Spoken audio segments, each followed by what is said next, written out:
जब तक जिंदा रहूंगा तब तक अपने दोस्तों के साथ घूमते रहूंगा বেলেগ হিন্দী ক'ব জানো দেই মোৰ হিন্দীটো হৈছে জানো মানে লগৰকেইটাৰ লগত এনে ওলাই আহিলো তোমালোকে বস্তু এটা মন কৰিবা এইফালে গছজোপাত লিখা আছে পৰিৱেশ বিনষ্ট নকৰিব কিন্তু অলপ আগত আহি দেখো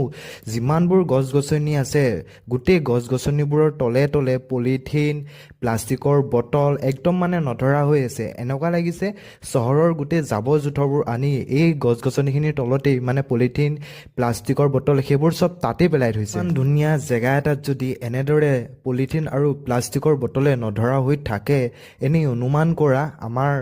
আহিবলগীয়া দিনবোৰ কিমান বেয়া হ'বলৈ গৈ আছে নিজ ভালেই জগত ভাল গতিকে কাকো জগৰ দিবলৈ যোৱা নাই আৰু সেই জেগাখিনিত নৰখি অলপ আগত আহি এইখিনিতেই লগৰকেইটাৰ লগত মজাকৈ ফটো কেইকপিমান তুলি ঘৰলৈ আহি থাকোঁতে আকৌ দেখোঁ বাটত দেখোন পুলিচ মানে আমি ভাবিছিলোঁ চেকিং চলি আছে পিছত চেকিং চলা নাই মানে কাজিয়া হৈ আছিল আৰু সেইবাবে পুলিচ তাত প্ৰেজেণ্ট হৈ আছে এনেই ভয় খাইছিলোঁ তাৰপিছত গোটেইকেইটাই নিজৰ নিজৰ ঘৰলৈ নগ'লোঁ প্ৰথমে গ'লোঁ গণেশহঁতৰ ঘৰত তাত চাহ জলপান খাই তাৰপিছত আহিলোঁ মাধুৰ্যহঁতৰ ঘৰত কিয় আহিছোঁ জানানে যিহেতু ভোগালী বিহু গতিকে আমি ভোগ কৰিব আহিছোঁ আৰু ইয়াৰ সাহন দেখিছা নাই আৰু ইয়াতেই গোটেইকেইটাই হাঁহি ধেমালি কৰি ঘৰাঘৰি হোৱাৰ আগত এটা খানা প্লেনিং কৰিছোঁ এই খানা কথা নেক্সট মিনি ব্লগত জনাই আছোঁ ছাবস্ক্ৰাইবটো কৰি দিবা বাই